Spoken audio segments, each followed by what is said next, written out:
ਸਤਿ ਸ਼੍ਰੀ ਅਕਾਲ। ਤੁਸੀਂ ਜੁੜ ਚੁੱਕੇ ਹੋ ਜਸ ਪੰਜਾਬੀ ਦੇ ਨਾਲ ਤੇ ਪ੍ਰੋਗਰਾਮ ਸ਼ੁਰੂ ਕਰਨ ਲੱਗੇ ਹਾਂ ਜੀ ਸਮਾਜ ਸੇਵਾ ਤੇ ਸੰਵਿਧਾਨ। ਤੁਹਾਡੀ ਸਕਰੀਨ ਦੇ ਉੱਤੇ ਤੁਹਾਨੂੰ ਇਹ ਲਿਖਿਆ ਹੋਇਆ ਨਜ਼ਰ ਆ ਰਿਹਾ ਹੈ। ਇਹ ਸਮਾਜ ਸੇਵਾ ਕਰਨਾ ਕਿਹਨਾਂ ਦੇ ਹਿੱਸੇ ਆਉਂਦਾ ਹੈ ਔਰ ਸੰਵਿਧਾਨ ਦੇ ਹਿੱਸੇ ਕੀ ਆਇਆ ਔਰ ਸੰਵਿਧਾਨ ਨੇ ਸਾਨੂੰ ਫਰਜ਼ਾਂ ਦੇ ਰੂਪ ਦੇ ਵਿੱਚ, ਡਿਊਟੀਜ਼ ਦੇ ਰੂਪ ਦੇ ਵਿੱਚ ਕੀ ਸਿਖਾਉਣ ਦਾ ਜਾਂ ਕੀ ਸਿੱਖਣ ਦਾ ਯਤਨ ਕਰਨ ਦੀ ਕੋਸ਼ਿਸ਼ ਕੀਤੀ ਹੈ ਸਾਡੇ ਸੰਵਿਧਾਨ ਨੇ। ਪਰ ਜਿਹੜੇ ਜਨੂਨੀ ਲੋਕ ਜਾਂ ਕੁਦਰਤੀ ਰੂਪ ਦੇ ਵਿੱਚ ਜਿਨ੍ਹਾਂ ਨੂੰ ਕੁਦਰਤ ਨੇ ਸੇਵਾ ਕਰਨ ਦਾ ਵੱਲ ਬਖਸ਼ ਦਿੱਤਾ ਹੈ, ਜਿਨ੍ਹਾਂ ਦੀ ਜ਼ਿੰਮੇਵਾਰੀ ਲਾ ਦਿੱਤੀ ਹੈ, ਜਦੋਂ ਉਹ ਸਮਾਜ ਸੇਵਾ ਦੇ ਖੇਤਰ ਦੇ ਵਿੱਚ ਪੈਰ ਪਾਉਂਦੇ ਆ ਤਾਂ ਫਿਰ ਸੰਵਿਧਾਨਿਕ ਫਰਜ਼ਾਂ ਡਿਊਟੀਆਂ ਦੇ ਰਾਹੀਂ ਉਹਨਾਂ ਦਾ ਵਾਹ ਵਾਸਤਾ ਕਿਹਨਾਂ ਦੇ ਨਾਲ ਪੈਂਦਾ। ਔਰ ਸਮਾਜ ਸੇਵਾ ਕਰਨੀ ਕੋਈ ਸੌਖਾ ਜਿਹਾ ਕੰਮ ਤਾਂ ਹੈ ਨਹੀਂ, ਕਿਉਂਕਿ ਇੱਕ ਗੱਲ ਤਾਂ ਮੈਂ ਹੋਰ ਵੀ ਨਾਲ ਕਲੀਅਰ ਕਰ ਦਿੰਦਾ। ਉਹ ਪੁਰਾਣਿਆਂ ਦੀ ਕਹਾਵਤ ਹੈ ਕਿ ਘਰ ਫੂਕ ਤਮਾਸ਼ਾ ਦੇਖਣ ਵਾਲੀ ਗੱਲ ਵੀ ਹੋ ਜਾਂਦੀ ਹੈ, ਕਿਉਂਕਿ ਤੁਸੀਂ ਸਮੁੱਚਤਾ ਦੇ ਵਿੱਚ ਆਪਣੀ ਨਿੱਜਤਾ ਤੋਂ ਕਿਤੇ ਉੱਪਰ ਜਾਂ ਉਹ ਤੋਂ ਕਿਤੇ ਬਾਹਰ ਜਾਣਾ ਹੁੰਦਾ ਜਦੋਂ ਤੁਸੀਂ ਸੋਸ਼ਲ ਵਰਕ ਸਮਾਜ ਸੇਵਾ ਦੇ ਨਾਲ ਜੁੜ ਰਹੇ ਹੁੰਦੇ ਹੋ। ਪਰ ਸਮਾਜ ਸੇਵਾ ਨੂੰ ਦੇਸ਼ ਭਾਰਤ ਦੇ ਵਿੱਚ ਦਰਪੇਸ਼ ਸਮੱਸਿਆਵਾਂ, ਮੁਸ਼ਕਲਾਂ, ਔਕੜਾਂ, ਸਰਕਾਰਾਂ ਦੇ ਰਵੱਈਏ, ਪੋਲੀਟੀਸ਼ੀਅਨਾਂ ਦੇ ਰਵੱਈਏ, ਸਾਡੀ ਅਫਸਰਸ਼ਾਹੀ ਜਿਹਦੇ ਰਾਹੀਂ ਸੰਵਿਧਾਨ ਨੇ ਲਾਗੂ ਹੋਣਾ ਹੁੰਦਾ, ਉਹ ਕੀ ਕਾਰਜ ਨਿਭਾ ਰਹੀ ਹੁੰਦੀ ਹੈ। ਔਰ ਇਸ ਵਕਤ ਜਦੋਂ ਅਸੀਂ ਪੰਜਾਬ ਦੇ ਵਿੱਚ ਗੱਲ ਕਰ ਰਹੇ ਹਾਂ ਜਾਂ ਪੰਜਾਬ ਦੇ ਸੰਦਰਭ ਨੂੰ ਧਿਆਨ ਦੇ ਵਿੱਚ ਰੱਖਦੇ ਹਾਂ ਤਾਂ ਫਿਰ ਸਾਨੂੰ ਪੰਜਾਬ ਦੀਆਂ ਆਉਂਦੀਆਂ 2022 ਦੀਆਂ ਵਿਧਾਨ ਸਭਾ ਚੋਣਾਂ ਦਾ ਜ਼ਿਕਰ ਕੀਤੇ ਬਿਨਾਂ ਅਸੀਂ ਅੱਗੇ ਨਹੀਂ ਵੱਧ ਸਕਦੇ।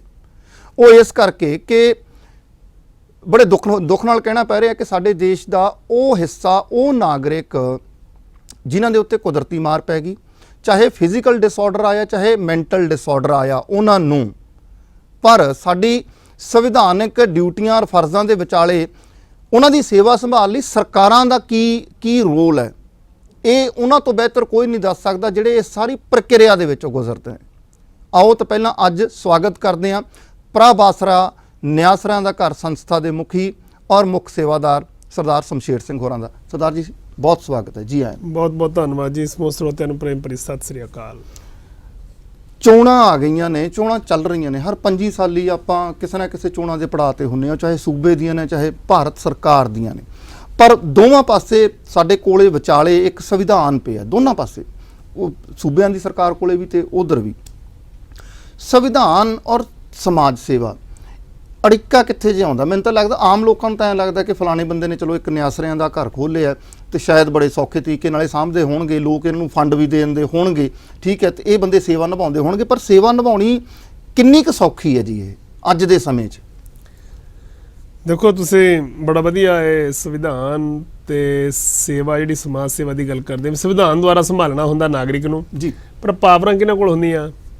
ਜਿਨ੍ਹਾਂ ਨੂੰ ਸਾਡੇ ਲੋਕਤੰਤਰ ਦੇ ਵਿੱਚ ਜੀ, ਗਣਤੰਤਰ ਦੇ ਵਿੱਚ, ਰਿਪਬਲਿਕ ਦੇ ਵਿੱਚ ਵੀ ਪਬਲਿਕ ਨੇ, ਕਿਉਂਕਿ ਪਬਲਿਕ ਦੁਆਰਾ ਪਬਲਿਕ ਨੇ ਚੁਣ ਕੇ ਪਬਲਿਕ ਲਈ ਇਹ ਜਿਹੜੇ ਪਾਵਰ ਦਿੱਤੀ ਜਾਂਦੀ ਹੈ ਨਾ, ਜਿਹੜੇ ਚੁਣੇ ਹੋਏ ਨੁਮਾਇੰਦਿਆਂ ਨੂੰ ਜੀ, ਉਹਨਾਂ ਨੂੰ ਸੰਵਿਧਾਨ ਇਜਾਜ਼ਤ ਦਿੰਦਾ ਹੈ, ਪਾਵਰ ਦਿੰਦਾ ਹੈ ਡਿਸੀਜਨ ਲੈਣ ਦੀ ਜੀ, ਠੀਕ ਹੈ। ਕਿਉਂਕਿ ਜੋ ਤੁਸੀਂ ਬਿਊਰੋਕਰੇਟਸ ਦਾ ਨਾਮ ਲਿਆ ਜੀ, ਜਿੰਨੇ ਵੀ ਸਾਡੇ ਆਫੀਸਰ ਹੈਗੇ IAS, IPS ਜਾਂ PCS, ਜੋ ਵੀ ਅਧਿਕਾਰੀ ਅਲੱਗ-ਅਲੱਗ ਡਿਪਾਰਟਮੈਂਟ ਜੀ, ਉਹਨਾਂ ਨੂੰ ਸੰਵਿਧਾਨ ਜਿਹੜਾ ਹੈਗਾ ਇਜਾਜ਼ਤ ਦਿੰਦਾ ਹੈ। ਉਸ ਤੋਂ ਇਲਾਵਾ ਨਾਗਰਿਕ ਨੇ ਚੁਣਿਆ ਸੀ ਉਹਨਾਂ ਨੂੰ, ਸਾਡੇ ਨੇਤਾਵਾਂ ਨੂੰ ਚੁਣਿਆ ਜੀ। ਲੋਕ ਰਾਜ ਹੈ ਨਾ ਜੀ, ਬਿਲਕੁਲ ਲੋਕਤੰਤਰ ਹੈ ਨਾ ਜੀ, ਫਿਰ ਲੋਕਾਂ ਦੁਆਰਾ ਚੁਣੇ ਗਏ ਨਾ, ਬਿਲਕੁਲ ਵੀ ਸੰਵਿਧਾਨ ਦੇ ਆਧਾਰ ਤੇ ਸੰਭਾਲਣਾ ਤੁਸੀਂ ਸਾਨੂੰ, ਅਸੀਂ ਤੁਹਾਨੂੰ ਚੁਣ ਲਿਆ, ਤਾਂ ਹੀ ਰਿਪਬਲਿਕ ਦੇ ਨੁਮਾਇੰਦੇ ਬਣੇ ਆ, ਠੀਕ ਹੈ।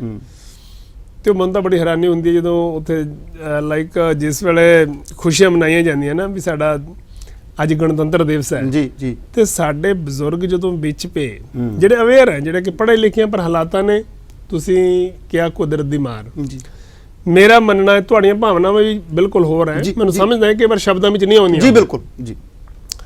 ਉਹ ਸਵਾਰਥੀ ਤੰਤਰ ਦੀ ਮਾਰ ਹੈ। ਮੈਂ ਬਹੁਤ ਸਹਿਮਤੀ ਰੱਖਦਾ ਭਾਈ ਸਾਹਿਬ ਦੀ ਗੱਲ ਦੇ ਨਾਲ ਕਿ ਦੁਰਸਤਗੀ ਮੈਨੂੰ ਕਰ ਲੈਣੀ ਚਾਹੀਦੀ ਹੈ। ਕੁਦਰਤ ਨਹੀਂ ਮਾਰਦੀ ਹੈ, ਇਹ ਸਵਾਰਥੀ ਤੰਤਰ ਦੀ ਮਾਰ। ਔਰ ਮੈਂ ਦਰਸ਼ਕਾਂ ਦੀ ਧਿਆਨ ਇਹ ਦੱਸ ਦੇਵਾਂ ਕਿ ਅਸੀਂ ਪਿਛਲੀ ਇੱਕ ਲੜੀ ਛੱਡੀ ਸੀ ਗਣਤੰਤਰ ਦੇ ਗੁਣਤੰਤਰ ਵਿੱਚ ਤਬਦੀਲ ਹੋਣਾ ਅਤੇ ਉਸ ਦੇ ਫਾਇਦੇ। ਇਹ ਉਸੇ ਲੜੀ ਤੇ ਉਸੇ ਕੜੀ ਨੂੰ ਅਸੀਂ ਅੱਗੇ ਜੋੜਨ ਦੀ ਕੋਸ਼ਿਸ਼ ਕੀਤੀ ਹੈ। ਜਦੋਂ ਭਾਈ ਸਾਹਿਬ ਨੇ ਗੱਲ ਰਿਪਬਲਿਕ ਦੀ, ਗਣਤੰਤਰ ਦੀ, ਚੁਣੇ ਹੋਏ ਨੁਮਾਇੰਦਿਆਂ ਦੀ, ਅਫਸਰਸ਼ਾਹੀ ਦੀ ਛੇੜ ਲਈ, ਤਾਂ ਗਣਤੰਤਰ ਦਾ ਗੁਣਤੰਤਰ ਵਿੱਚ ਤਬਦੀਲ ਹੋਣਾ ਇਹ ਕਿਵੇਂ ਹੋਏਗਾ, ਕਿਉਂ ਨਹੀਂ ਹੋ ਪਾ ਰਿਹਾ? ਕਿਉਂਕਿ ਇਹ ਵਿੱਚ ਬਹਿ ਕੇ ਸਿਸਟਮ ਦੇ ਲੜ ਰਹੇ ਨੇ ਸੇਵਾ ਕਰਨ ਜੀ। ਤੁਹਾਡੀ ਗੱਲ ਦੀ ਪਹਿਲੀ ਜਿਹੜੀ ਆਪਣੀ ਗੱਲ ਚੱਲ ਰਹੀ ਸੀ ਕਿ ਇਹ ਕਿੰਨੀ ਕੁ ਸੌਖੀ ਹੈ ਜਾਂ ਔਖੀ ਹੈ। ਕਿੰਨੀ ਸੌਖੀ ਕਿੰਨੀ ਔਖੀ? ਇਹਦੇ ਵਿੱਚ ਜਿਹਨਾਂ ਕੋਲ ਪਾਵਰ ਹੈਗੀ ਉਹਨਾਂ ਲਈ ਤਾਂ ਮਤਲਬ ਕਹ ਲਓ ਵੀ ਬਿਲਕੁਲ ਹੀ ਸਹੂਲਤਾਂ ਬਹੁਤ ਜ਼ਿਆਦਾ ਹਨ ਉਹਨਾਂ ਕੋਲ ਜੀ। ਉਹਨਾਂ ਕੋਲ ਪਾਵਰ ਹੈਗੀ ਹੈ। ਪਰ ਉਸ ਤੋਂ ਇਲਾਵਾ ਜਦੋਂ ਪਬਲਿਕ ਚੁਣੇ ਹੋਏ ਨੇਤਾ ਜੀ ਉਹਨਾਂ ਤੋਂ ਉਹਨਾਂ ਦੇ ਬਣਾਏ ਹੋਏ ਜੋ ਨਿਯਮ ਹੈ ਜਿਹੜੇ ਕਿ ਡਿਪਾਰਟਮੈਂਟਾਂ ਨੇ ਸੰਬੰਧ ਲਾਗੂ ਕਰਨੇ ਹੈ ਜੀ, ਉਹਨਾਂ ਤੋਂ ਇਲਾਵਾ ਜਦੋਂ ਪਬਲਿਕ ਉਹਨਾਂ ਨੂੰ ਇਨਫੋਰਮੇਸ਼ਨ ਦਿੰਦੀ ਹੈ, ਇਨਫੋਰਮੇਸ਼ਨ ਦੇਣ ਤੋਂ ਬਾਅਦ ਮਤਲਬ ਉਹਨਾਂ ਨੇ ਕੋਈ ਸਿਸਟਮ ਬਣਾਤਾ, ਲੋ ਜੀ ਹੈਲਪਲਾਈਨ ਜਿਹੜੀ ਬਣਾ ਦਿੱਤੀ ਹੈ, ਹੈਲਪਲਾਈਨ ਜਿਹੜੀ ਵਰਕ ਨਹੀਂ ਕਰ ਰਹੀ, ਉਹਨਾਂ ਨੇ ਇਨਫੋਰਮੇਸ਼ਨ ਦਿੱਤੀ ਹੈ, ਈਮੇਲ ਕਰ ਦਿੱਤੀ ਹੈ, ਫੋਨ ਕਰ ਦਿੱਤੇ ਹੈ, ਸੰਬੰਧਿਤ ਅਧਿਕਾਰੀ ਨੂੰ ਇਨਫੋਰਮ ਕਰ ਦਿੱਤਾ। ਉਸ ਵੇਲੇ ਸੰਬੰਧਿਤ ਅਧਿਕਾਰੀ ਨੇ ਆਪਣਾ ਸੰਵਿਧਾਨਿਕ ਫਰਜ਼ ਸੰਵਿਧਾਨ ਦੁਆਰਾ ਸੰਭਾਲਣਾ ਸੀ। ਜੀ ਬਿਲਕੁਲ। ਉਸ ਵੇਲੇ ਉਹਨਾਂ ਨੇ ਅੱਜ ਦੀਆਂ ਵੀ ਘਟਨਾਵਾਂ ਹੈ, ਮਸਲਨ ਪਤਾ ਨਹੀਂ ਕਿੰਨੀਆਂ ਘਟਨਾਵਾਂ, ਮੈਂ ਕਿ ਕਿੰਨੀ ਐਗਜ਼ਾਮਪਲ ਦਵਾਂ ਜਿਸ ਵੇਲੇ ਮਤਲਬ ਨਾ ਤਾਂ ਜਿਹੜੀ ਬਣਾਏ ਹੋਏ ਸੰਬੰਧਿਤ ਡਿਪਾਰਟਮੈਂਟ ਫੋਨ ਚੱਕ ਰਹੇ ਆ, ਜਿਹੜੇ ਹੈਲਪਲਾਈਨ ਹੈਗੀ ਹੈ, ਇੱਕ ਨੇ ਫੋਨ ਨਹੀਂ ਚੱਕਿਆ, ਦੂਜੀ ਨੇ ਜਦੋਂ ਅਲੱਗ-ਅਲੱਗ ਜ਼ਿਲ੍ਹਿਆਂ ਚੋਂ ਫੋਨ ਆ ਰਹੇ ਜੀ, ਅਲੱਗ-ਅਲੱਗ ਸਟੇਟਾਂ ਚੋਂ ਫੋਨ ਆ ਰਹੇ, ਪੰਜਾਬ ਦਾ ਕਿਹੜਾ ਜ਼ਿਲ੍ਹਾ ਹੈ ਹੁਣ ਮੈਨੂੰ ਬਠਿੰਡੇ ਤੋਂ ਕੀ ਤੇ ਮੈਨੂੰ ਲੁਧਿਆਣੇ ਤੋਂ ਕੀ ਤੇ ਮੈਨੂੰ ਗੁਰਦਾਸਪੁਰ ਤੋਂ ਕੀ, ਅਲੱਗ-ਅਲੱਗ ਪਤਾ ਨਹੀਂ ਕਿੰਨੀ ਜਗ੍ਹਾ ਤੋਂ ਸਵੇਰ ਦੇ ਫੋਨ ਆਲੇ, ਜਿੱਥੇ ਉਹ ਕਹਿ ਰਹੇ ਹੈ ਕਿ ਅਸੀਂ ਫੋਨ ਕਰ ਰਹੇ ਸਾਨੂੰ ਰਿਸਪੌਂਸ ਨਹੀਂ ਮਿਲਦਾ। ਤੇ ਉੱਥੇ ਅਸੀਂ ਚਲੋ ਆਪਣੇ ਜਿਹੜੇ ਹੋਰ ਮੈਂਬਰ ਹੈ ਉਹਨਾਂ ਨੂੰ ਕਿਹਾ ਵੀ ਤੁਸੀਂ ਥੋੜੀ ਕੋਸ਼ਿਸ਼ ਕਰੋ, ਇਸ ਤਰ੍ਹਾਂ ਕਰੋ, ਇਸ ਤਰ੍ਹਾਂ ਕਰੋ, ਹੈ ਨਾ। ਹੁਣ ਜਿਸ ਵੇਲੇ ਅਸੀਂ ਉੱਥੇ ਫਿਰ ਮਤਲਬ ਸਟੈਂਡ ਲੈਂਦੇ ਆ ਕਿ ਨਹੀਂ, ਹੁਣ ਸਾਨੂੰ ਕਿੰਨੇ ਨੋਟਸ ਆ ਰਹੇ ਹਨ ਜੀ ਬਿਲਕੁਲ, ਅਜੇ ਨੋਟਸ ਪੜ੍ਹੇ ਨਹੀਂ ਜਾ ਰਹੇ ਮੇਰੇ ਕੋਲ, ਮੈਨੂੰ ਦੱਸ ਰਹੇ ਆ ਕਹਿੰਦੇ ਤੁਹਾਡੇ ਕੋਲੋਂ ਜਵਾਬ ਮੰਗਿਆ ਜਾ ਰਿਹਾ ਵੀ ਤੁਸੀਂ ਆਹ ਕਿਸ ਤਰ੍ਹਾਂ ਬੱਚਾ ਰੱਖਿਆ, ਜਿਹੜੇ ਸਰਕਾਰੀ ਨੋਟਿਸ ਤੁਹਾਨੂੰ ਪਹੁੰਚ ਰਹੇ ਨੇ ਕਿਸ ਦੇ ਲਈ, ਸੰਭਾਲਣ ਦੇ ਲਈ, ਵੀ ਤੁਸੀਂ ਕਿਵੇਂ ਸੰਭਾਲ ਲਿਆ ਤੇ ਤੁਸੀਂ ਉਹਨਾਂ ਦੇ ਵਾਰਸਾਂ ਨੂੰ ਹੈਂਡਓਵਰ ਸਾਡੀ ਪਰਮਿਸ਼ਨ ਤੋਂ ਬਿਨਾਂ ਕਿਵੇਂ ਕਰਤਾ। ਮੇਰੇ ਕੋਲ ਰਿਟਨ ਪਏ ਆ ਉੱਥੇ। ਨਹੀਂ ਭਾਈ ਸਾਹਿਬ, ਇਹ ਤੁਹਾਨੂੰ ਨੋਟਿਸ ਕਿਉਂਕਿ ਤੁਸੀਂ ਤਾਂ ਇੱਕ ਕਾਜ਼ ਲਈ ਲੱਗੇ ਹੋ, ਉਹ ਜਿਹੜਾ ਕਾਜ਼ ਸਾਹਮਣੇ ਲਿਖਿਆ ਹੋਇਆ ਜਾਂ ਦੁਨੀਆ ਸਾਨੂੰ ਦੇਖਦੀ ਪੜ੍ਹਦੀ ਸੁਣਦੀ ਹੈ ਕਿ ਤੁਸੀਂ ਤਾਂ ਸੁਸਾਇਟੀ ਦੀ ਸੇਵਾ ਲਈ ਲੱਗੇ ਹੋ, ਸਮਾਜ ਸੇਵਾ ਲਈ ਲੱਗੇ ਹੋ, ਤੇ ਫਿਰ ਤੁਹਾਨੂੰ ਹੀ ਨੋਟਿਸ ਜਾਂ ਤੁਹਾਨੂੰ ਹੀ ਅਦਾਲਤੀ ਚੱਕਰਾਂ ਦੇ ਵਿੱਚ ਕਿਉਂ ਫਸਾਉਂਦੇ ਨੇ? ਤੁਸੀਂ ਸਵਾਲ ਛੇੜ ਲਿਆ ਤਾਂ ਮੈਂ ਦੱਸ ਰਿਹਾ ਜੀ ਬਿਲਕੁਲ, ਵੀ ਇਹ ਸੌਖਾ ਕਿੱਦਾਂ, ਮਤਲਬ ਕ੍ਰਿਮੀਨਲ ਬੰਦੇ ਨਾਲੋਂ ਕਿਤੇ ਵੱਧ ਜਿਹੜਾ ਐਟੀਟਿਊਡ ਹੈ ਨਾ, ਹੁਣ ਇੰਨੇ ਨੋਟਸ ਇੱਕ ਦੇ ਲੋ, ਇੱਕ ਦਿਨ ਛੱਡ ਕੇ ਫਿਰ ਨੋਟਸ, ਜੀ ਬਾਰ-ਬਾਰ ਨੋਟਸ ਆ ਰਹੇ, ਤੁਸੀਂ ਕਿਸ ਆਧਾਰ ਤੇ ਇਹਨੂੰ ਹੈਂਡਓਵਰ ਕੀਤਾ? ਜੀ ਜਦੋਂ ਅਸੀਂ ਕਿਹਾ ਵੀ ਤੁਸੀਂ ਤੁਹਾਡੇ ਕੋਲ ਅਸੀਂ ਲੈ ਕੇ ਗਏ ਹਾਂ, ਉਸ ਵੇਲੇ ਸੂਈ ਵੀ 5 ਤੇ ਨਹੀਂ ਸੀ ਪਹੁੰਚੀ, ਵੀ ਤੁਸੀਂ ਸੂਈਆਂ ਦੇਖਣੇ ਵਾਲੇ ਲੋਕਾਂ ਦੀਆਂ ਜਾਨਾਂ ਨੂੰ ਦੇਖੋ, ਤੁਹਾਨੂੰ ਸੰਵਿਧਾਨ ਦੇ ਆਧਾਰ ਤੇ ਚੁਣਿਆ ਗਿਆ, ਇਹ ਚੀਜ਼ਾਂ 24 ਘੰਟੇ ਪਬਲਿਕ ਦੀ ਸੇਵਾ ਲਈ ਲਗਾਏ ਗਏ ਹੈ ਜੀ। ਤੇ ਉਸ ਵੇਲੇ ਜਦੋਂ ਸਾਡੇ ਵੀ ਜਿਹੜਾ ਕਿ ਸਾਡੇ ਮਤਲਬ ਡਿਊਟੀਆਂ ਤੋਂ ਵੀ ਸੰਵਿਧਾਨਕ ਡਿਊਟੀਆਂ ਤੋਂ ਬਾਹਰ, ਚਲੋ ਅਸੀਂ ਸੰਭਾਲਣ ਦੀ ਪਰਮਾਤਮਾ ਦੀ ਕਿਰਪਾ ਨਾਲ, ਸੰਗਤ ਦੇ ਸਹਿਯੋਗ ਨਾਲ ਜੀ, ਅਸੀਂ ਕੋਈ ਕਿਸੇ ਦੇ ਕਹਿਣ ਤੇ ਤਾਂ ਨਹੀਂ ਲੱਗੇ, ਨਹੀਂ ਬਿਲਕੁਲ। ਸਾਡੇ ਅੰਦਰਲੇ ਇਨਸਾਨ ਨੇ ਜਦੋਂ ਆਵਾਜ਼ ਦਿੱਤੀ ਤੇ ਸਾਨੂੰ ਅਹਿਸਾਸ ਹੋਇਆ, ਦਰਵਾਜ਼ਾ ਖੜਕਿਆ ਜੀ, ਤੇ ਅਸੀਂ ਆਪਣੇ ਲਈ ਕਰ ਰਹੇ ਹੈਗੇ ਵੀ ਸਾਡੇ ਸਾਥੀ ਹੈ, ਸਾਡੇ ਸਮਾਜ ਦੇ ਪਰਿਵਾਰ ਦੇ ਮੈਂਬਰ ਹੈਗੇ, ਤੇ ਅਸੀਂ ਉਹਨਾਂ ਕੋਲ ਲੈ ਕੇ ਗਏ ਵੀ ਇਹਨਾਂ ਨੂੰ ਵਾਰਸਾਂ ਦੇ ਹਵਾਲੇ ਵੀ ਕਰਨਾ। ਉਸ ਵੇਲੇ ਉਹਨੇ ਕਿਹਾ 2 ਡਾਕੂਮੈਂਟ ਚਾਹੀਦੇ ਆ, ਜਦੋਂ ਕਿ ਉਹਨਾਂ ਨੇ ਆਪ ਆਉਣਾ ਸੀ ਸਾਡੇ ਕੋਲ, ਪ੍ਰਸ਼ਾਸਨ ਨੇ ਕਿ ਹਾਂ ਜਿਹੜਾ ਅਧਿਕਾਰੀ ਹੈਗੇ ਵੀ ਇਹਨਾਂ ਨੂੰ ਹੈਂਡਓਵਰ ਕਰਨਾ, ਠੀਕ ਹੈ, ਜੋ ਵੈਰੀਫਾਈ ਕਰਨਾ ਕਰ ਲਓ। ਕਹਿੰਦੇ 2 ਡਾਕੂਮੈਂਟ ਚਾਹੀਦੇ, ਅਸੀਂ ਆਪਣੀ ਗੱਡੀ ਤੇ ਸਾਡੇ ਸੇਵਾਦਾਰ ਲੈ ਕੇ ਗਏ ਵੀ ਇਹ ਪੇਰੈਂਟਸ ਹੈ ਤੇ ਇਹ ਮੈਂਬਰ ਉਹਨਾਂ ਦਾ ਮਿਲਿਆ, ਬੱਚੀ ਮਿਲੀ ਹੈ, ਤੇ ਲਾਈਕ ਉਹ ਕਹਿੰਦੇ ਵੀ ਇਹ ਡਾਕੂਮੈਂਟ ਮੰਗਾਓ, ਫਟਾਫਟ ਡਾਕੂਮੈਂਟ ਵੀ WhatsApp ਤੇ ਉਹਨਾਂ ਨੂੰ ਮੰਗਾ ਕੇ ਕਹਿੰਦੇ 4:15 ਕਹਿੰਦੇ ਇਹਨਾਂ ਨੂੰ ਫੇਰ ਬੁਲਾ ਲਿਓ ਜੀ। ਉਧਰ ਉਹ ਬੜੀ ਬੇਸਬਰੀ ਨਾਲ ਕਿਦਾਂ ਬਾਹਾਂ ਪਸਾਰ ਕੇ ਮਿਲਦੇ ਆ, ਅਥਰੂ ਬਹਾ ਕੇ ਵਿਛੜੇ ਹੋਏ, ਵਿਛੋੜੇ ਦੀ ਤੜਫ ਕੌਣ ਜਾਣੇ। ਬਿਲਕੁਲ ਜੀ, ਜਿਹੜਾ ਵਿਛੜੇ ਸੋ ਜਿਸ ਤਨ ਲਾਗੇ ਸੋ ਤਨ ਜਾਣੇ। ਤੇ ਉਸ ਵੇਲੇ ਜਦੋਂ ਮਤਲਬ ਉਹ ਉਸ ਵੇਲੇ ਟਾਈਮ ਜਿਹੜਾ ਹੈਗਾ ਅਜੇ ਸੂਈ 5 ਤੇ ਵੀ ਨਹੀਂ ਪਹੁੰਚੀ ਤੇ 4:25 ਤੇ ਵੀ ਨਹੀਂ ਸੀ ਪਹੁੰਚੀ, 14 ਮਿੰਟ ਤੇ ਪਹੁੰਚੀ ਸੀ। ਉਸ ਵੇਲੇ ਉਹਨੇ ਫੋਨ ਜੇ ਇੱਕ ਵਾਰ ਕਿਹਾ ਕਿ ਫੇਰ ਬੁਲਾ ਲਓ, ਨਹੀਂ ਹੋ ਸਕਦਾ ਫੇਰ ਬੁਲਾ ਲਓ, ਅਗਲੇ ਦਿਨ ਬੁਲਾ ਲਓ। ਅੱਛਾ, ਕਿੱਥੋਂ ਆਉਣਾ ਉਹਨਾਂ ਨੇ, ਕੀ ਹਾਲਾਤ ਹੈ, ਕਿਵੇਂ ਉਹਨਾਂ ਨੂੰ ਫੇਰ ਅੱਡ ਕਰ ਦਈਏ, ਮਿਲਾ ਕੇ ਵਿਛੜੇ ਹੋਏ ਨੇ, ਚਿਹਰਾਂ ਤੋਂ ਵਿਛੜਿਆ ਹੋਇਆ ਨੂੰ, ਵਿਛੋੜੇ ਦੀ ਤੜਫ ਇੰਨੀ ਉਹਨਾਂ ਨੂੰ। ਤੇ ਉਸ ਦੇ ਵਿੱਚ ਫਿਰ ਤੁਸੀਂ ਕਹਿੰਦੇ ਵੀ ਮੁਸ਼ਕਲਾਂ ਕੀ ਆਉਂਦੀਆਂ। ਫਿਰ ਅਸੀਂ ਜੋ ਉਹਨਾਂ ਨੇ ਡਾਕੂਮੈਂਟ ਕਹੇ ਸੀ, ਜਿਹਦੇ ਨਾਲ ਸਾਨੂੰ ਪੂਰਾ ਯਕੀਨ ਹੋ ਗਿਆ, ਅਸੀਂ ਉਹ ਪੂਰੇ ਡਾਕੂਮੈਂਟ ਕਰਕੇ ਉਹਨਾਂ ਨੂੰ ਹੈਂਡਓਵਰ ਕਰ ਦਿੱਤਾ। ਕ੍ਰਾਈਮ ਕੀਤਾ ਹੈ, ਵਿਛੜੇ ਹੋਇਆਂ ਨੂੰ ਮਿਲਾਇਆ, ਪਹਿਲਾਂ ਵਿਛੜੇ ਹੋਇਆਂ ਨੂੰ ਸੰਭਾਲਿਆ, ਜਿਹੜਾ ਉਹਨਾਂ ਦਾ ਫਰਜ਼ ਸੀਗਾ ਉਹ ਅਸੀਂ ਪੂਰਾ ਕਰ ਰਹੇ ਹਾਂ। ਟੋਟਲੀ ਸੰਵਿਧਾਨਕ ਡਿਊਟੀ ਸੀ, ਸ਼ੈਲਟਰ ਦੇਣ ਤੋਂ ਲੈ ਕੇ ਉਹਦਾ ਟ੍ਰੀਟਮੈਂਟ ਕਰਾਉਣ ਤੋਂ, ਹਰ ਤਰ੍ਹਾਂ ਦੀ ਜਿਹੜੀ ਡਿਊਟੀ ਸੀ ਉਹ ਫਿਰ ਸੰਗਤ ਦੇ ਸਹਿਯੋਗ ਦੇ ਨਾਲ, ਸਲੂਟ ਹੈ ਸੰਗਤ ਨੂੰ ਕਿ ਉਹਨਾਂ ਦੇ ਸਹਿਯੋਗ ਦੇ ਨਾਲ ਉੱਥੇ ਨਿਭਾਈ ਗਈ ਹੈ। ਫਿਰ ਉਹਨਾਂ ਦੇ ਵਾਰਸ ਲੱਭੇ ਗਏ ਮਿਸ਼ਨ ਮਿਲਾਪ ਦੇ ਤਹਿਤ। ਬਿਲਕੁਲ। ਤੇ ਸਾਰਾ ਕੁਝ ਕਰਨ ਤੋਂ ਬਾਅਦ ਜਦੋਂ ਉਹਨਾਂ ਨੂੰ ਹੈਂਡਓਵਰ ਕਰਨ ਲਈ ਸਰਕਾਰ ਨੂੰ ਕਿਹਾ ਤੇ ਉਹਨਾਂ ਨੇ ਉਸ ਵੇਲੇ ਰਿਸਪੌਂਸ ਨਹੀਂ ਦਿੱਤਾ, ਤੇ ਉਸ ਤੋਂ ਬਾਅਦ ਜੇਕਰ ਸੰਸਥਾ ਨੇ ਉਹ ਲੋੜਾਂ ਨੂੰ ਪੂਰਾ ਕਰਦੇ ਹੋਏ ਜੋ ਉਹਨਾਂ ਨੇ ਕਹੀਆਂ ਸੀ ਉਸ ਨੂੰ ਆਧਾਰ ਬਣਾ ਕੇ ਬਿਲਕੁਲ ਵੈਰੀਫਾਈ ਕਰਕੇ ਹੈਂਡਓਵਰ ਕਰ ਦਿੱਤਾ। ਫਿਰ ਨੋਟਸ ਫਿਰ ਬਾਰ-ਬਾਰ ਜਿਵੇਂ ਕ੍ਰਿਮੀਨਲ ਬੰਦਿਆਂ ਨੂੰ ਨੋਟਸ ਆਉਂਦੇ ਨੇ ਵੀ ਇਹ ਅਪਰਾਧ ਤੁਸੀਂ ਕੀਤਾ, ਇਹ ਸੰਵਿਧਾਨ ਦੀ ਉਲੰਘਣਾ ਕੀਤੀ, ਤੇ ਇੰਨੇ ਨੋਟਸ ਉਹਨਾਂ ਦਾ ਹੈਂਡਓਵਰ ਕਰਨ ਤੋਂ ਬਾਅਦ ਵੀ ਸੰਵਿਧਾਨ ਦੀ ਉਲੰਘਣਾ ਨਾਲੇ ਉਹਨਾਂ ਦੇ ਧਿਆਨ ਦੇ ਵਿੱਚ ਸੰਭਾਲਿਆ, ਫਿਰ ਹੈਂਡਓਵਰ ਕੀਤਾ।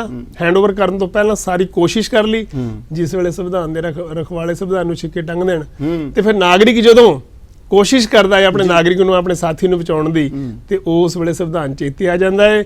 ਜਿਸ ਵੇਲੇ ਨਾਗਰਿਕ ਰੁਲ ਰਿਹਾ ਹੁੰਦਾ, ਜ਼ਿੰਦਗੀ ਮੌਤ ਦੀ ਲੜਾਈ ਲੜ ਰਿਹਾ ਹੁੰਦਾ, ਇਲਾਜ ਬਿਨਾਂ ਮਰ ਰਿਹਾ ਹੁੰਦਾ, ਭੁੱਖਾ ਮਰ ਰਿਹਾ ਹੁੰਦਾ, ਉਸ ਵੇਲੇ ਨਾਗਰਿਕ, ਉਸ ਵੇਲੇ ਸੰਵਿਧਾਨ ਯਾਦ ਨਹੀਂ ਆਉਂਦਾ। ਤੁਸੀਂ ਗੱਲ ਕਰ ਰਹੇ ਸੀ ਨਾ ਵੀ ਕੀ ਮੁਸ਼ਕਲਾਂ ਆਉਂਦੀਆਂ ਮੈਂ ਤਾਂ ਚਾਹੁੰਦਾ, ਇਹ ਤਾਂ ਇੱਕ ਬੇਸਿਕ ਚੀਜ਼ ਦੱਸੀ ਹੈ ਤੁਸੀਂ, ਮਤਲਬ ਮੈਂ ਤਾਂ ਹੈਰਾਨ ਹੈ ਤੁਸੀਂ ਮੁੱਢ ਵਾਲੇ ਡੰਡੇ ਤੇ ਕਿ ਆਹ ਨੋਟਿਸ ਅਦਾਲਤੀ ਕਾਰਵਾਈਆਂ,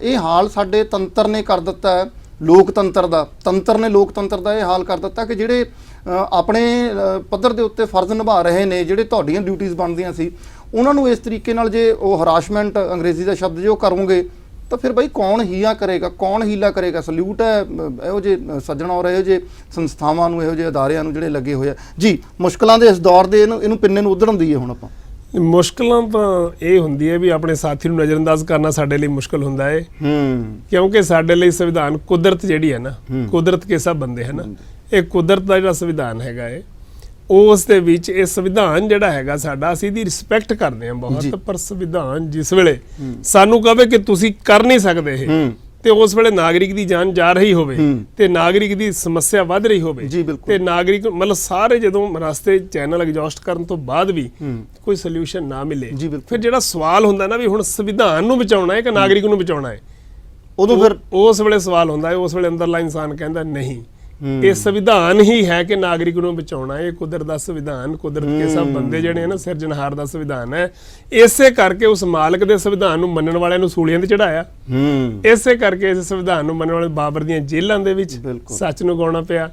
ਤੇ ਕਿਸ ਤਰੀਕੇ ਨਾਲ ਗੁਰੂ ਸਾਹਿਬ ਨੇ ਸਰਬੰਸ ਵਾਰੇ ਭਾਈ ਘਨੱਈਆ ਜੀ ਹੁਣੀ ਕਿੱਦਾਂ ਉਹਨਾਂ ਨੂੰ ਫਿਰ ਮੱਲਮ ਪੱਟੀਆਂ ਵੀ ਕਰਦੇ ਆ ਤੇ ਨਾਲ ਪਾਣੀ ਵੀ ਪਿਲਾਉਂਦੇ ਆ, ਤੇ ਨਾਲ ਫਿਰ ਉਹ ਆਪਣਾ ਮਿਸ਼ਨ ਕਿ ਨਹੀਂ ਬੁਰਾਈਆਂ, ਜਿਹੜਾ ਕਹਿੰਦੇ ਵੀ ਨਹੀਂ ਬੰਦੇ ਨਾਲ ਨਹੀਂ ਬੁਰਾਈ ਨਾਲ ਲੜਨਾ ਕਹਿੰਦੇ, ਅਦਰਵਾਈਜ਼ ਕ੍ਰਿਸ਼ਨ ਜੀ ਕਹਿੰਦੇ ਨਹੀਂ ਟਾਲਣਾ ਹੈਗਾ, ਯੁੱਧ ਨੂੰ ਟਾਲਣਾ ਨਹੀਂ, ਇਹ ਸੋਲੂਸ਼ਨ ਨਹੀਂ ਹੁੰਦਾ। ਵੀ ਸੋਲੂਸ਼ਨ ਤਾਂ ਹੁੰਦਾ ਵੀ ਆਪਾਂ ਆਪਣਾ ਇਨਸਾਨ ਬਣ ਕੇ ਫੈਸਲਾ ਕਰ ਲਈਏ ਵੀ ਇਹਨਾਂ ਨੂੰ ਬਣਦਾ ਹੱਕ ਦੇ ਦਿਓ, ਹੈ ਨਾ। ਹੁਣ ਤੁਸੀਂ ਗੱਲ ਕਰਦੇ ਸੀ ਵੀ ਇਹ ਲੋਕ ਜਿਹੜੇ ਸਾਡੇ ਲੋਕਤੰਤਰ ਦੇਸ਼ ਦੇ ਵਿੱਚ, ਜਿਹੜੇ ਵਿਚਾਰੇ ਇਸ ਵੇਲੇ ਬਜ਼ੁਰਗ ਜਿਨ੍ਹਾਂ ਦੇ ਕੋਲ ਪੈਨਸ਼ਨਾਂ ਵੀ ਆ, ਜਾਂ ਜਿਹੜੇ ਵਿਚਾਰੇ ਆਪਣੇ ਕੁਝ ਘਰ ਦੇ ਰਸਤੇ ਭੁੱਲ ਕੇ ਰੁਲਦੇ ਆ, ਵੀ ਉਹਨਾਂ ਦੀ ਸਮੱਸਿਆ ਦੀ ਗੱਲ ਕਰਦੇ ਤੁਸੀਂ। ਮੈਂ ਇਸੇ ਸਮੱਸਿਆ ਨੂੰ, ਇਸੇ ਗੱਲ ਨੂੰ ਆਪਾਂ ਲੈ ਕੇ ਆਉਂਦੇ, ਪਰ ਫਿਲਹਾਲ ਵਕਤ ਇੱਕ ਛੋਟੇ ਵਕਫੇ ਦਾ ਹੋਇਆ। ਪਿਆਰੇ ਦਰਸ਼ਕੋ, ਗੱਲਬਾਤ ਬਹੁਤ ਮਹੱਤਵਪੂਰਨ ਹੈ ਔਰ ਇਸ ਮਹੱਤਵਪੂਰਨ ਗੱਲਬਾਤ ਦਾ ਤੁਹਾਡੇ ਨਾਲ ਜੁੜਿਆ ਰਹਿਣਾ ਬਹੁਤ ਜ਼ਰੂਰੀ ਹੈ, ਪਰ ਬ੍ਰੇਕ ਦੇ ਅਗਲੇਰੇ ਪਾਰ ਇਸੇ ਮੁਸ਼ਕਲ ਨੂੰ, ਇਸੇ ਸਮੱਸਿਆ ਨੂੰ ਤੁਹਾਡੇ ਨਾਲ ਸਾਂਝਾ ਕਰਾਂਗੇ, ਕਿਉਂਕਿ ਆਪਾਂ ਇੱਥੇ ਹੱਲ ਲੱਭਣ ਦੀ ਕੋਸ਼ਿਸ਼ ਕਰਨੀ ਹੈ, ਨਾ ਬੁਝਾਰਤਾਂ ਪਾਉਣੀਆਂ, ਨਾ ਅਸੀਂ ਸਵਾਲਾਂ ਤੋਂ ਭੱਜਣਾ। ਮਿਲਦੇ ਹਾਂ ਬ੍ਰੇਕ ਦੇ ਅਗਲੇਰੇ ਪਾਰ। ਬ੍ਰੇਕ ਦੇ ਇਸ ਪਾਰ ਤੁਹਾਡਾ ਮੁੜ ਤੋਂ ਸਵਾਗਤ ਹੈ। ਸੰਵੇਦਨਸ਼ੀਲ ਔਰ ਗੰਭੀਰ ਵਿਸ਼ੇ ਦੇ ਉੱਤੇ ਆਪਾਂ ਗੱਲ ਕਰ ਰਹੇ ਹਾਂ, ਸਮਾਜ ਸੇਵਾ ਤੇ ਸੰਵਿਧਾਨ। ਅਸੀਂ ਪਹਿਲੇ ਹਿੱਸੇ ਦੇ ਵਿੱਚ ਗੱਲ ਕੀਤੀ ਕਿ ਬਈ ਜਿਹੜੇ ਲੱਗੇ ਹੋਏ ਨੇ ਔਕੜਾਂ ਤੇ ਮੁਸ਼ਕਲਾਂ ਕੀ ਆਉਂਦੀਆਂ, ਸਰਕਾਰੀ ਚਿੱਠੀਆਂ ਆਉਂਦੀਆਂ ਜੀ, ਉਹਨਾਂ ਦੇ ਨਾਮ ਤੇ ਜਿਹੜੇ ਸੇਵਾ ਸੰਭਾਲ ਦੀ ਗੱਲ ਕਰਦੇ ਆ ਜਾਂ ਵਿਛੜਿਆਂ ਨੂੰ ਮਿਲਾਉਣ ਦੀ ਗੱਲ ਕਰ ਰਹੇ ਆ। ਮੈਨੂੰ ਅੱਜ ਪਹਿਲੀ ਵਾਰੀ ਪਤਾ ਲੱਗਿਆ ਕਿ ਮਿਸ਼ਨ ਮਿਲਾਪ ਜਦੋਂ ਨੇਪਰੇ ਚੜ੍ਹਦਾ ਤਾਂ ਉਦੋਂ ਫਿਰ ਕਿਹੜੀਆਂ ਢੁੱਚਰਾਂ ਜਾਂ ਕਿਹੜੀਆਂ ਦਿੱਕਤਾਂ ਆਉਂਦੀਆਂ ਨੇ। ਔਰ ਜਦੋਂ ਅਸੀਂ ਬ੍ਰੇਕ ਲੈਣ ਲੱਗੇ ਸੀ ਉਦੋਂ ਗੱਲ ਬੜੀ ਕਮਾਲ ਦੀ ਗੱਲ ਸ਼ੁਰੂ ਹੋ ਰਹੀ ਸੀ ਕਿ ਉਹ ਜਿਹੜੇ ਵਿਅਕਤੀ ਬਹੁਤ ਉੱਚ ਸੇਵਾਵਾਂ ਨਿਭਾਉਂਦੇ ਰਹੇ ਨੇ ਕਿਸੇ ਵਕਤ ਸੁਸਾਇਟੀ ਦੇ ਵਿੱਚ, ਪਰ ਕਿਤੇ ਨਾ ਕਿਤੇ ਜਾ ਕੇ ਥੋੜ੍ਹੀ ਜਿਹੀ ਦਿੱਕਤ, ਮੁਸ਼ਕਲ, ਸਮੱਸਿਆ ਆਈ। ਜਦੋਂ ਉਹਨਾਂ ਦੀ ਸੇਵਾ ਸੰਭਾਲ ਦੀ ਗੱਲ ਆਉਂਦੀ ਹੈ ਤਾਂ ਫਿਰ ਕਿਹੜੀਆਂ ਦਿੱਕਤਾਂ ਆਉਂਦੀਆਂ ਨੇ। ਆਓ ਮੁੜ ਤੋਂ ਸਵਾਗਤ ਕਰਦੇ ਹਾਂ ਭਾਈ ਸ਼ਮਸ਼ੇਰ ਸਿੰਘ ਜੀ ਹੋਰਾਂ ਦਾ। ਮੁੜ ਤੋਂ ਸਵਾਗਤ ਹੈ ਜੀ। ਉਸੇ ਲੜੀ ਕੜੀ ਨੂੰ ਤੋੜਦੇ ਹਾਂ ਆਪਾਂ ਕਿ ਗਣਤੰਤਰ ਦਾ ਗੁਣਤੰਤਰ ਵਿੱਚ ਕਿਵੇਂ ਤਬਦੀਲ ਹੋਣਾ, ਪਰ ਜਿਹੜੀ ਤੁਸੀਂ ਗੱਲ ਛੋ ਰਹੇ ਸੀ ਕਿ ਉਹ ਨਾਗਰਿਕ ਜਿਨ੍ਹਾਂ ਨੇ ਦੇਸ਼ ਨੂੰ ਸਰਵ ਕੀਤਾ, ਕੰਟਰੀ ਨੂੰ ਸਰਵ ਕੀਤਾ, ਉੱਚ ਅਹੁਦਿਆਂ ਤੇ ਵੀ ਰਹੇ, ਪਰ ਠੀਕ ਹੈ ਕਿਤੇ ਨਾ ਕਿਤੇ ਕੋਈ ਡਿਸਆਰਡਰ ਆ ਜਾਂਦਾ, ਤੇ ਉਹਨਾਂ ਦੇ ਲਈ ਫਿਰ ਕੀ ਮਤਲਬ ਸਰਕਾਰ ਨੇ ਕੋਈ ਚੈੱਕਮੇਟ ਰੱਖਿਆ ਵੀ ਭਾਈ ਇਹ ਸਾਡੇ ਸੇਵਾਦਾਰ ਰਹੇ ਕਿਸੇ ਵਕਤ, ਸੁਸਾਇਟੀ ਨੂੰ ਸਰਵ ਕਰਕੇ ਗਏ ਆ, ਜੇ ਅੱਜ ਕੋਈ ਦਿੱਕਤ ਆ ਗਈ ਤਾਂ ਇਹਨਾਂ ਲਈ ਕੋਈ ਖਾਸ ਕੋਈ ਵਿਸ਼ੇਸ਼ ਉਪਰਾਲਾ ਕਰਦੀ ਹੈ? ਨਹੀਂ, ਵਿਸ਼ੇਸ਼ ਉਪਰਾਲਾ ਕਰਨ ਦੀ ਤਾਂ ਲੋੜ ਨਹੀਂ ਹੈਗੀ। ਸੰਵਿਧਾਨ ਜਿਹੜਾ ਹੈਗਾ ਜੀ, ਸੰਵਿਧਾਨ ਦੇ ਆਧਾਰ ਤੇ ਜਦੋਂ ਉਹਨਾਂ ਨੂੰ ਮਤਲਬ ਕੰਮ ਕੀਤਾ ਉਹਨਾਂ ਨੇ ਜੀ, ਹੁਣ ਸੰਵਿਧਾਨ ਦੇ ਆਧਾਰ ਤੇ ਸਮਾਜ ਨੂੰ ਸੰਭਾਲਣਾ ਹੈ, ਤੇ ਤਾਂ ਆਪਾਂ ਨੇ ਇੱਕ ਲਾ ਦਿੱਤਾ, ਤੇ ਤਾਂ ਹੈ ਹੀ ਨਹੀਂ ਵਿੱਚ। ਸੰਵਿਧਾਨ ਦੇ ਆਧਾਰ ਤੇ ਸਮਾਜ ਨੂੰ ਸੰਭਾਲਣਾ ਕਿੱਦਾਂ ਹੈ? ਕੱਲਾ ਆਰਟੀਕਲ ਹੈ। ਜੇਕਰ ਉਹ ਲਾਈਕ ਕੋਈ ਵੀ ਆਪਾਂ ਕਹਿ ਲਈਏ ਵੀ ਕੋਈ ਡਿਪਰੈਸ਼ਨ ਤੋਂ ਹੀ ਪੀੜਤ ਹੋ ਗਿਆ ਤੇ ਫਿਰ ਉੱਥੇ ਮੈਂਟਲ ਹੈਲਥ ਜੇਕਰ ਇਫੈਕਟ ਹੋ ਗਈ ਹੈ ਤੇ ਮੈਂਟਲ ਹੈਲਥ ਐਕਟ ਬਣਿਆ ਹੋਇਆ ਉੱਥੇ ਕੋਈ ਮਤਲਬ ਵਿਸ਼ੇਸ਼ ਉਪਰਾਲਾ ਕਰਨ ਦੀ ਲੋੜ ਹੀ ਨਹੀਂ ਹੈਗੀ। ਉਹ ਤਾਂ ਤੁਹਾਨੂੰ ਸਿੱਧਤ ਕਰਦਾ ਰਾਈਟ ਹੈ, ਉਹ ਤਾਂ ਸੰਵਿਧਾਨਿਕ ਡਿਊਟੀ ਹੈ। ਇਹ ਕੋਈ ਆਸਾਨ ਥੋੜਾ ਕਰਨਾ ਹੈਗਾ ਜਾਂ ਕੋਈ ਨਵਾਂ ਮਤਲਬ ਇਸ ਵੇਲੇ ਕੋਈ ਆਪਾਂ ਕਹੀਏ ਵੀ ਤੇ ਬੈਠਕਾਂ ਬੁਲਾਉਣ ਦੀ ਲੋੜ ਹੈਗੀ ਹੈ, ਇਹ ਤਾਂ 1987 ਦਾ ਬਣਿਆ ਹੋਇਆ very good. Mental health act 1987 ਦਾ ਹੈ, ਪਰ ਚੇਤੇ ਨਹੀਂ ਆਇਆ ਇਹਨਾਂ ਨੂੰ, ਮਤਲਬ ਜਿਹੜਾ ਇਸ ਵੇਲੇ ਦੇ ਹਾਲਾਤ ਬਣੇ ਹੋਏ ਆ, ਮਤਲਬ ਇਹ ਚੀਜ਼ਾਂ ਨੂੰ ਭੁੱਲ ਗਏ ਆ ਜੀ। ਤੇ ਇਸ ਕਰਕੇ ਮਤਲਬ ਜਿਹੜੀ ਗੱਲ ਆਪਾਂ ਕਰ ਰਹੇ ਸੀ ਵੀ ਇਹ ਨਾਗਰਿਕ ਸਾਡੇ ਜਿਹੜੇ ਆ ਸਾਡੇ ਸਮਾਜ ਦੇ ਵਿੱਚ, ਜਿਹੜਾ ਕਿ ਕਹ ਲਓ ਵੀ ਜਿਨ੍ਹਾਂ ਦਾ ਵੱਖ ਨਹੀਂ ਕਿੱਸਾ, ਜਿਨ੍ਹਾਂ ਦਾ ਬਜਟ ਵਿੱਚ ਹਿੱਸਾ, ਬਿਲਕੁਲ, ਜਿਨ੍ਹਾਂ ਦਾ ਵੱਖ ਨਹੀਂ ਕਿੱਸਾ ਸਾਡੇ ਬਜਟ 'ਚ ਬਰਾਬਰ ਦਾ ਹਿੱਸਾ, ਬਿਲਕੁਲ ਇਹ ਸਾਡੇ ਦੇਸ਼ ਦੇ ਨਾਗਰਿਕ ਹੈ। ਇਹ ਟੈਕਸ ਸ਼ੁਰੂ ਤੋਂ ਦਿੰਦੇ ਆਏ ਹੈ, ਹੁਣ ਵੀ ਟੈਕਸ ਦੇ ਰਹੇ ਹੈ। ਇਸ ਕਰਕੇ ਮਤਲਬ ਮੈਂ ਹੁਣ ਫਿਰ ਇਹੀ ਬੇਨਤੀ ਕਰਦਾ ਵੀ ਕੇਵਲ ਇਹਨਾਂ ਦੀ ਹਾਲਤ ਨਹੀਂ ਹੈ ਇਦਾਂ ਦੀ, ਹੋਰ ਬਹੁਤ ਸਾਰੇ ਨਾਗਰਿਕ ਸਾਡੇ ਉਹ ਵੀ ਡਿਪਰੈਸ਼ਨ 'ਚ ਜਾ ਰਹੇ ਹੈ। ਕਿਉਂਕਿ ਜਿਹੜਾ ਸਵਾਰਥ ਹੈ ਨਾ ਜੀ, ਜਿਹਨੇ ਅਚਾਰ ਨੂੰ ਭ੍ਰਿਸ਼ਟ ਕਰ ਦਿੱਤਾ, ਜਦੋਂ ਸਵਾਰਥ ਆ ਜਾਂਦਾ ਹੈ ਵੀ ਸਵੈ ਦਾ ਹੀ ਅਰਥ ਰਹਿ ਗਿਆ ਬਸ ਮੈਨੂੰ, ਤੇ ਦੂਜੇ ਦਾ ਤਾਂ ਅਰਥ ਹੀ, ਲਾਈਫ ਦਾ ਅਰਥ ਹੀ ਨਹੀਂ ਕੋਈ ਰਹਿ ਗਿਆ ਜੀ। ਸਮਾਜ ਦਾ ਜਿਹਦੇ ਵਿੱਚ ਸਮਾਜ ਦੀਆਂ ਜਿਹੜੀਆਂ ਹੋਰ ਇੰਨੇ ਜ਼ਿਆਦਾ ਵੱਡੀ ਗਿਣਤੀ 'ਚ ਨਾਗਰਿਕ ਸਾਡੇ, ਤੇ ਉਹਨਾਂ ਨੂੰ ਕਿੱਦਾਂ ਮਤਲਬ ਉਹ 2 ਟਾਈਮ ਦੀ ਰੋਟੀ ਨੂੰ ਤਰਸ ਰਹੇ ਹਨ। ਬਿਲਕੁਲ, ਉਹਦੇ ਵਿੱਚ ਇੱਕ ਪਾਸੇ ਤਾਂ ਅਨਾਜ ਅਸੀਂ ਦੇਖਦੇ ਹਾਂ ਸੜ ਜਾਂਦਾ ਹੈ ਜੀ, ਤੇ ਦੂਜੇ ਪਾਸੇ ਲੋਕ ਭੁੱਖ ਨਾਲ ਮਰ ਜਾਂਦੇ। ਬਿਲਕੁਲ, ਤੇ ਹਾਲਾਤ ਇਹ ਬਣੇ ਹੋਏ ਆ ਵੀ ਲੋਕ ਸੜਕ ਤੇ ਆਪਣੇ ਘਰਾਂ ਦੇ ਵਿੱਚ, ਸਾਡੀਆਂ ਤਾਂ ਰੋਜ਼ ਦੀਆਂ ਹੱਡਬੀਤੀਆਂ ਨਾ ਇਹ ਜੀ, ਤੇ ਉਸ ਦੇ ਵਿੱਚ ਅੱਜ ਵੀ ਡਾਕਟਰਾਂ ਨਾਲ ਬੈਠ ਕੇ ਕਿੰਨੀ ਲੰਬੀ ਮੀਟਿੰਗਾਂ ਅਲੱਗ-ਅਲੱਗ ਕੇ ਸਾਈਕੈਟ੍ਰਿਸਟ ਨਾਲ ਕੀ ਦੂਜਾ ਵੀ ਕਿੱਧਰ ਜਾ ਕਿੱਧਰ ਨੂੰ ਰਹੇ ਆਪਾਂ, ਇਹਨੂੰ ਹੈਂਡਲ ਕਿੱਦਾਂ ਕਰੀਏ। ਤੇ ਇੱਕ ਨਾਲ ਤਾਂ ਮੇਰੀ ਬੜੀ ਲੰਬੀ ਮੀਟਿੰਗ ਹੋਈ ਵੀ ਆਪਾਂ ਇਹਦੇ ਵਿੱਚ ਇੱਕ ਪਾਸੇ ਤੇ ਜਿਹੜੇ ਚਲੇ ਗਏ ਆ ਇਸ ਵੇਲੇ ਹਾਲਾਤ ਜ਼ਿੰਦਗੀ ਮੌਤ ਦੀ ਲੜਾਈ ਲੜ ਰਹੇ ਆ, ਉਹਨਾਂ ਨੂੰ ਕੱਢਣਾ ਕਿਵੇਂ, ਜਿਹੜੇ ਦੂਜੇ ਬਾਰਡਰ ਲਾਈਨ ਤੇ ਜਾ ਰਹੇ ਆ ਉਹਨਾਂ ਨੂੰ ਬਚਾਉਣਾ ਕਿੱਦਾਂ ਹੈ। ਉਸ ਦੇ ਵਿੱਚ ਜਦੋਂ ਬੰਦੇ ਨੂੰ ਇੰਨਾ ਸਟ੍ਰੈਸ ਹੋਵੇ ਵੀ ਮੈਂ ਆਪਣੀਆਂ ਲੋੜਾਂ ਕਿੱਦਾਂ ਪੂਰੀਆਂ ਕਰਨੀਆਂ। ਜੀ ਬਿਲਕੁਲ, ਨਹੀਂ ਬਾਰਡਰ ਲਾਈਨ ਤੇ ਮੈਂ ਤੁਹਾਡੀ ਗੱਲ ਬੜੀ ਮਹੱਤਵਪੂਰਨ ਹੈ ਕਿ ਜਿਹੜੇ ਬਾਰਡਰ ਲਾਈਨ ਦੇ ਉੱਤੇ ਔਰ ਲੋੜਾਂ ਕਿਵੇਂ ਪੂਰੀਆਂ ਕਰਨੀਆਂ, ਕੀ ਆਪਾਂ ਮਤਲਬ ਮੋਟੀ ਜੀ ਸਾਡੀ ਪਰਸੈਪਸ਼ਨ ਜਾਂ ਧਾਰਨਾ ਇਹ ਬਣੀ ਹੋਈ ਹੈ ਕਿ ਇੱਕ ਖਾਸ ਉਮਰ ਤੋਂ ਬਾਅਦ, ਮੰਨ ਲਓ 40-50 ਸਾਲ ਤੋਂ ਬਾਅਦ, 50 ਸਾਲ ਤੋਂ ਬਾਅਦ ਜਾ ਕੇ ਕਿਤੇ ਉਹ ਡਿਪਰੈਸਡ ਹੋਣਾ, ਫੈਮਿਲੀ ਸਮੱਸਿਆਵਾਂ, ਨੌਕਰੀ ਤੋਂ ਮੁਕਤੀ ਹੋ ਜਾਣੀ, ਬੇਰੁਜ਼ਗਾਰੀ ਹੋ ਜਾਣੀ। ਭਾਈ ਸਾਹਿਬ, ਮੇਰੇ ਖਿਆਲ 'ਚ ਕੀ ਮੁਸ਼ਕਲ ਦਾ ਦੌਰ ਸਾਡੀ ਯੁਵਾ ਪੀੜ੍ਹੀ ਲਈ ਵੀ ਸ਼ੁਰੂ ਹੋ ਰਿਹਾ, ਜਿਹੜੇ ਨੌਜਵਾਨ ਬੱਚੀਆਂ ਨੇ ਸਾਡੀਆਂ? ਤੁਸੀਂ ਨੌਕਰੀ ਤੋਂ ਮੁਕਤੀ ਦੀ ਗੱਲ ਕਰਦੇ ਆ, ਇੱਥੇ ਨੌਕਰੀ ਲੈਣ ਦੇ ਲਈ ਤਰਸ ਰਹੇ ਆ, ਤੇ ਨੌਕਰੀ ਲੈਣ ਦੇ ਲਈ ਜਦੋਂ ਇੰਨੀ ਮਿਹਨਤ ਕਰਨ ਤੋਂ ਬਾਅਦ, ਇੰਨਾ ਪੈਸਾ ਕਰਜ਼ਾ ਚੱਕਣ ਤੋਂ ਬਾਅਦ, ਉਹ ਆਪਣਾ ਡਿਗਰੀ ਡਿਪਲੋਮਾ ਕਰਨ ਤੋਂ ਬਾਅਦ ਜਿਸ ਵੇਲੇ ਉਹਨਾਂ ਨੂੰ ਲੋੜ ਹੈ ਹੁਣ ਆਪਣੇ ਪੈਰ, ਜ਼ਿੰਦਗੀ ਦਾ ਸਫ਼ਰ ਸ਼ੁਰੂ ਹੋਇਆ ਜੀ। ਬਿਲਕੁਲ, ਉਧਰ ਕੀ ਹਾਲਾਤ ਹੈ, ਉਧਰ ਹੁਣ ਮਾਂ-ਬਾਪ ਦਾ ਪੈਸਾ ਬਹੁਤ ਲੱਗ ਚੁੱਕਿਆ ਹੈ, ਮਨ ਤੇ ਬੋਝ ਵੀ ਹੈਗਾ ਵੀ ਹੁਣ ਮੈਂ ਆਪਣੇ ਪੈਰਾਂ ਤੇ ਖੜਾ ਹੋਣਾ ਹੈ, ਹੁਣ ਮੈਂ ਅਡਲਟ ਹਾਂ ਇਸ ਵੇਲੇ, ਹੈ ਨਾ। ਤੇ ਉਸ ਤੋਂ ਬਾਅਦ ਫਿਰ ਉਹਦਾ ਪੜਾਅ ਹੁੰਦਾ ਕਿ ਉਹਦਾ ਇੱਕ ਗ੍ਰਸਤੀ ਜੀਵਨ ਵੀ ਸ਼ੁਰੂ ਹੋਣ ਵਾਲਾ ਹੁੰਦਾ। ਬਿਲਕੁਲ, ਉਸ ਵੇਲੇ ਕਿੰਨਾ ਪ੍ਰੈਸ਼ਰ ਹੈ, ਕਿੰਨੇ ਡਿਪਾਰਟਮੈਂਟਾਂ 'ਚ ਕਿੰਨੀਆਂ ਮਤਲਬ ਪੋਸਟਾਂ ਖਾਲੀ ਪਈਆਂ, ਕਿੱਥੇ ਉਹਨਾਂ ਨੂੰ ਖਪਾਉਣਾ, ਕਿੱਥੇ ਲਾਉਣਾ, ਇਹ ਡਿਊਟੀ ਕਿਹਦੀ ਸੀ? ਸੰਵਿਧਾਨ ਦੇ ਜਿਹੜਾ ਸੀ ਰਾਜ ਧਰਮ, ਜੇਕਰ ਸਾਡਾ ਧਰਮ ਸਮਝ ਲਿਆ ਜਾਵੇ ਵੀ ਮੇਰਾ ਧਰਮ ਹੈ ਕੀ ਹੈ, ਰਾਜ ਧਰਮ ਜਿਹਨੂੰ ਅਸੀਂ ਕਹਿੰਦੇ ਵੀ ਸਾਡਾ ਗਣਤੰਤਰ, ਤੇ ਜੇਕਰ ਉਹ ਗੁਣਾਂ ਦੇ ਆਧਾਰ ਤੇ ਹੋਵੇ, ਤੇ ਗੁਣ ਜਿਹੜੇ ਹੈਗੇ ਆ, ਹਮੇਸ਼ਾ ਮੈਂ ਧਰਮ ਕਿਉਂ ਕਹਿ ਲਿਆ, ਸ਼ਬਦ ਕਿਉਂ ਵਰਤ ਲਿਆ, ਕਿਉਂਕਿ ਧਰਮ ਇਹ ਸਿਖਾਉਂਦਾ, ਧਰਮ ਕੋਈ ਵੱਖ-ਵੱਖ ਨਹੀਂ ਜਿਹੜਾ ਹੈਗਾ, ਧਰਮ ਇੱਕੋ ਹੀ ਹੈ। ਉਹਦੇ ਵਿੱਚ ਬੜਾ ਕਲੀਅਰ ਸਮਝਾਇਆ ਗਿਆ ਹੈ ਵੀ ਗੁਣ ਜਿਹੜਾ ਹੈ ਨਾ, ਉਹ ਗੁਣ ਤੋਂ ਬਿਨਾ ਮਤਲਬ ਉਹਦੇ ਵਿੱਚ ਕੋਈ ਐਂਟਰੀ ਨਹੀਂ। ਇਹ ਜਦੋਂ ਗੁਣ ਧਾਰਨ, ਜਦੋਂ ਗੁਣਾਂ ਦੇ ਆਧਾਰ ਤੇ ਨੀਤੀ ਬਣੂਗੀ, ਸਵਾਰਥ ਦੇ ਆਧਾਰ ਤੇ ਨੀਤੀਆਂ ਬਣਾਵਾਂਗੇ ਜਾਂ ਫਿਰ ਸਵਾਰਥ ਦੇ ਆਧਾਰ ਤੇ ਆਪਾਂ ਜੋ ਵੀ ਕਰਮ ਕਰਾਂਗੇ, ਉਸ ਦਾ ਰਿਜ਼ਲਟ ਕੀ ਹੈ, ਲੋਕ 2 ਟਾਈਮ ਦੀ ਰੋਟੀ ਨੂੰ ਤਰਸਣ ਲੱਗ ਜਾਣਗੇ, ਅਚਾਰ ਭ੍ਰਿਸ਼ਟ ਹੋ ਜਾਏਗਾ। ਉਹ ਹਾਲਾਤ ਕੀ ਬਣੇ ਹੋਏ ਆ ਅੱਜ? ਹਾਲਾਤ ਇਹ ਹੈ ਵੀ ਬੰਦਾ ਰੁਜ਼ਗਾਰ ਨੂੰ ਤਰਸ ਰਿਹਾ ਹੈ, ਮੈਂ ਆਪਣੀ ਲੋੜਾਂ ਕਿੱਦਾਂ ਪੂਰੀਆਂ ਕਰਨੀਆਂ। ਫਿਰ ਬੰਦਾ ਮਜਬੂਰੀ ਕਾਰਨ ਸੁਸਾਈਡ ਕਰਨ ਗਈ ਬੀਬੀ ਤੇ ਛੋਟੀ ਜੀ ਬੱਚੀ ਨਾਲ ਉਹਦੇ ਕਿਵੇਂ ਸਾਡੇ ਕੋਲ ਪਹੁੰਚੀ ਹੈ, ਕਿਹੋ ਜਿਹੇ ਹਾਲਾਤਾਂ ਦੇ ਵਿੱਚ ਉਹ ਸਾਡੇ ਕੋਲ ਪਹੁੰਚੇ ਹੈ। ਇਹੋ ਜਿਹੀਆਂ ਘਟਨਾਵਾਂ ਅਕਸਰ ਬਾਰ-ਬਾਰ ਦੇਖਣ ਨੂੰ ਮਿਲਦੀਆਂ ਵੀ ਲੋਕ ਹੁਣ ਜਦੋਂ ਲਾਈਕ ਮੈਨੂੰ ਸੱਜਣ ਕਹਿੰਦਾ ਵੀ ਜਦੋਂ ਇਹ ਹਾਲਾਤ ਮੈਂ ਦੇਖੇ ਵੀ ਸਾਡਾ ਬੰਦਾ ਤਾਂ ਇਸ ਤਰ੍ਹਾਂ ਦਾ ਹੈ ਨਹੀਂ, 2 ਦਿਨ ਤੋਂ ਲੱਭਦੇ, ਕਹਿੰਦਾ ਨਹਿਰ ਦੇ ਲਾਗੇ ਜਾ ਕੇ ਦੇਖਿਆ 25 ਲਾਸ਼ਾਂ ਨਹਿਰ ਦੇ ਵਿੱਚ। ਸਾਨੂੰ ਆਪਣੇ ਬੰਦੇ ਨੂੰ ਦੇਖਣਗੇ ਤੇ ਸਾਨੂੰ 25 ਲਾਸ਼ਾਂ ਦਿਖੀਆਂ ਉੱਥੇ, ਜਿਹਦੇ ਵਿੱਚੋਂ ਅਸੀਂ ਆਪਣਾ ਬੰਦਾ ਪਹਿਚਾਣ ਲਿਆ। ਤੇ ਮੇਰਾ ਕਹਿਣ ਦਾ ਮਤਲਬ ਕਿੰਨੇ ਲੋਕ, ਗੱਲ ਇਹ ਨਹੀਂ ਹੈਗੀ ਕਿ ਇਹਨਾਂ ਨੂੰ ਇਸ ਵੇਲੇ ਜਿਹੜਾ ਨਜ਼ਰਅੰਦਾਜ਼ ਕਰ ਦਿੱਤਾ ਗਿਆ ਹੈ, ਗੱਲ ਇਹ ਹੈ ਕਿ ਇਸ ਤਰ੍ਹਾਂ ਦੇ ਲੋਕ ਕਿੰਨੇ ਹੋਰ ਜ਼ਿਆਦਾ ਡਿਪਰੈਸ਼ਨ 'ਚ ਜਾ ਰਹੇ ਹੈ। ਕਾਰਨ ਕੀ ਹੈ? ਉਹਦਾ ਕਾਰਨ ਕੀ ਹੈ ਕਿ ਉਹਨਾਂ ਦੀਆਂ ਲੋੜਾਂ ਜਿਹੜੀਆਂ ਹੈਗੀਆਂ ਨਾ, ਬੇਸਿਕ ਨੀਡ, ਉਹ ਪੂਰੀ ਕਰਨ ਦੇ ਲਈ ਉਹਨਾਂ ਨੂੰ ਸੰਘਰਸ਼ ਕਰਨਾ ਪੈ ਰਿਹਾ। ਪੜ੍ਹ ਲਿਖ ਕੇ ਵੀ ਜਿਵੇਂ ਕਹਿ ਲਓ ਪੜ੍ਹਾਈ ਦੇ ਲਈ ਸੰਘਰਸ਼ ਕਰਨਾ ਪੈ ਰਿਹਾ।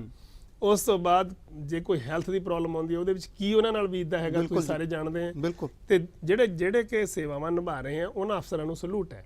ਪਰ ਵੱਡੀ ਗਿਣਤੀ ਦੇ ਵਿੱਚ ਹਾਲਾਤ ਐਸੇ ਬਣੇ ਹੋਏ ਆ, ਤੜਫ ਕੇ ਬੰਦਾ ਮਰ ਜਾਂਦਾ ਹੈ ਜਿਹਦੇ ਨਾਲ ਕੋਈ ਨਹੀਂ ਹੈ, ਜਾਂ ਬਾਈ ਚਾਂਸ ਐਕਸੀਡੈਂਟ ਦੇ ਵਿੱਚ। ਇਹ ਬਹੁਤ ਸਾਰੀਆਂ ਸਾਡੀਆਂ ਹੱਡ ਬੀਤੀਆਂ ਹੈਗੀਆਂ ਕਿ ਇਮੀਡੀਏਟਲੀ ਉਹਨੂੰ ਆਪਰੇਟ ਕਰਨ ਦੀ ਲੋੜ ਹੈ, CT ਸਕੈਨ ਕਰਾਉਣ ਦੀ ਲੋੜ ਹੈ, ਉਹ ਨਹੀਂ ਹੁੰਦਾ, ਸ਼ਰਤਾਂ ਲਾ ਦਿੱਤੀਆਂ ਜਾਂਦੀਆਂ, ਉਹ ਬੰਦਾ ਸੀਰੀਅਸ ਹੋ ਜਾਂਦਾ, ਬੰਦਾ ਮੌਤ ਦੇ ਮੂੰਹ 'ਚ ਪੈ ਜਾਂਦਾ, ਉਹਦੇ ਲਈ ਕੋਈ ਆਨਸਰੇਬਲ ਨਹੀਂ ਹੈਗਾ। ਸ਼ਬਦ ਐਕਸੀਡੈਂਟ ਵੀ ਆ ਗਿਆ ਵਿੱਚ, ਮਾਫ ਕਰਨਾ, ਮੈਂ ਸ਼ਬਦ ਦੇ ਵਿੱਚੋਂ ਹੀ ਗੱਲ, ਪਿੱਛੇ ਜੇ ਇੱਕ ਨਿਯਮ ਬਣਾਇਆ ਸੀਗਾ ਸਰਕਾਰ ਨੇ, ਉਦੋਂ ਉਹਦੀ ਐਡਵਰਟਾਈਜ਼ਮੈਂਟ ਵੀ ਬਹੁਤ ਕੀਤੀ ਸੀ ਕਿ ਜੇ ਭਾਈ ਐਕਸੀਡੈਂਟ ਦੇ ਵਿੱਚ ਤੁਸੀਂ ਕਿਸੇ ਦੀ ਹੈਲਪ ਕਰਦੇ ਹੋ, ਮਦਦ ਕਰਦੇ ਹੋ, ਤੁਹਾਨੂੰ ਨਾ ਤਾਂ ਕਿਸੇ ਮੁਕੱਦਮੇ 'ਚ ਘੜੀਸਿਆ ਜਾਊਗਾ, ਨਾ ਤੁਹਾਨੂੰ ਪੁਲਿਸ ਕੋਈ ਪੁੱਛ ਪੜਤਾਲ ਕਰੂਗੀ, ਤੁਹਾਡਾ ਰੋਜ਼ ਦਾ ਵਾਹ ਵਾਸਤਾ ਹੈ।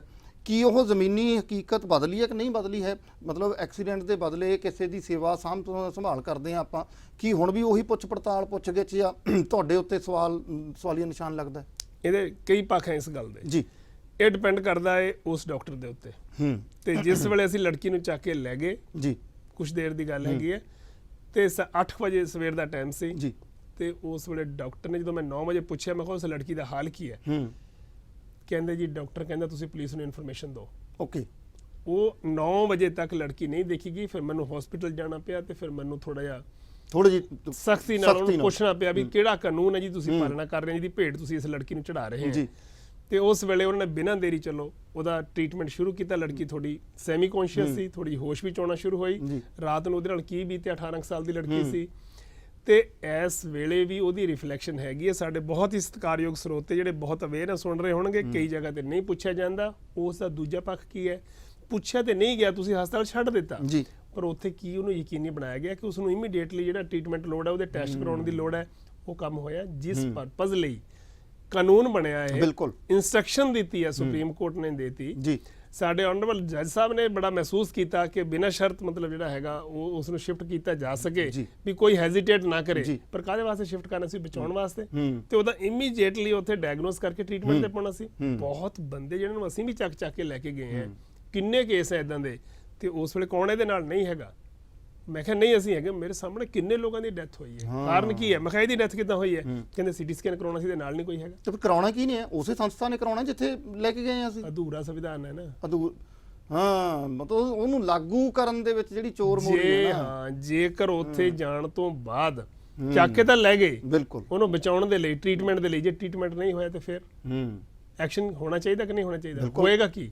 ਤੇ ਫਿਰ ਇਹ ਜਿੰਨੀ ਦੇਰ ਤੱਕ ਇਹ ਸੰਵਿਧਾਨ ਜਿਹੜਾ ਹੈਗਾ, ਇਸ ਨੂੰ ਜੇਕਰ ਅਧੂਰਾ ਸੰਵਿਧਾਨ ਜਿਹੜਾ ਹੈਗਾ, ਜੇਕਰ ਇਸ ਨੂੰ ਪ੍ਰੋਪਰਲੀ ਜਿਹੜੇ ਬੰਦੇ ਇਸ ਨੂੰ ਇੰਪਲੀਮੈਂਟ ਦੇ ਵਿੱਚ ਜਿਹਨੇ ਇੰਪਲੀਮੈਂਟ ਕਰਨਾ ਸੀ, ਸੰਵਿਧਾਨਿਕ ਡਿਊਟੀ ਨਿਭਾਉਣੀ ਹੈ, ਜੇਕਰ ਨਹੀਂ ਨਿਭਾਉਂਦੇ, ਜੇਕਰ ਉਹ ਤੇ ਐਕਸ਼ਨ ਬਣਦਾ ਉਹ ਬੜਾ ਕਲੀਅਰ ਨਾ ਹੋਵੇ ਤੇ ਉਹ ਤੇ ਐਕਸ਼ਨ ਨਹੀਂ ਲਉਂਗੇ, ਉਨੀ ਦੇਰ ਤੱਕ ਇਹ ਨਾਗਰਿਕ ਜਿਹੜੇ ਹੈਗੇ ਆ ਇਹਨਾਂ ਨੂੰ ਮਤਲਬ ਇਸ ਤਰੀਕੇ ਨਾਲ ਤੜਫ ਕੇ ਰੋਲ ਕੇ ਮਰਦੇ ਰਹਿਣਗੇ। ਕਾਹਦਾ ਮਤਲਬ ਇਹ ਕਿਸ ਤਰ੍ਹਾਂ ਦਾ ਇਹ ਗਣਤੰਤਰ ਹੈ? ਕੈਸੇ ਸਾਡੇ ਮੈਂ ਕਿਹਾ ਬਜ਼ੁਰਗ ਜਿਹੜੇ ਥੋੜੇ ਜਿਹੇ ਹੋਸ਼ ਸੰਭਾਲਦੇ ਆ ਤੇ ਇੰਨੇ ਪੜ੍ਹੇ ਲਿਖੇ ਕਹਿੰਦੇ ਕੈਸਾ ਲੋਕਤੰਤਰ ਹੈ, ਰਾਜਨੀਤੀ ਕੈਸੀ ਹੈ, कैसी है समाज सेवा? बिल्कुल। ਤੇ ਇਹ ਮਤਲਬ ਸਮਾਜ ਸੇਵਾ ਕੈਸੀ ਹੈ, ਵੀ ਕੈਸਾ ਹੈ ਗਣਤੰਤਰ ਹੈ, ਕੈਸਾ ਗਣਤੰਤਰ ਹੈ ਜਿਸ ਦੇ ਵਿੱਚ ਇੱਕ ਨਾਗਰਿਕ ਜਿਹੜਾ ਹੈਗਾ ਇੱਕ ਲੋਕਤੰਤਰ ਦੇਸ਼ ਦੇ ਵਿੱਚ ਐਮਰਜੈਂਸੀ ਹਾਲਾਤਾਂ 'ਚ ਰੋਲ ਕੇ ਮਰਦਾ ਜਾ ਰਿਹਾ। ਨਹੀਂ ਭਾਈ ਸਾਹਿਬ, ਤੁਸੀਂ ਉਹ ਵਿੱਚ ਇੱਕ ਸ਼ਬਦ ਵਰਤਿਆ ਸੀਗਾ ਕਿ ਸਵੈ-ਅਰਥੀ ਹੋ ਗਏ ਅਸੀਂ ਸਾਰੇ।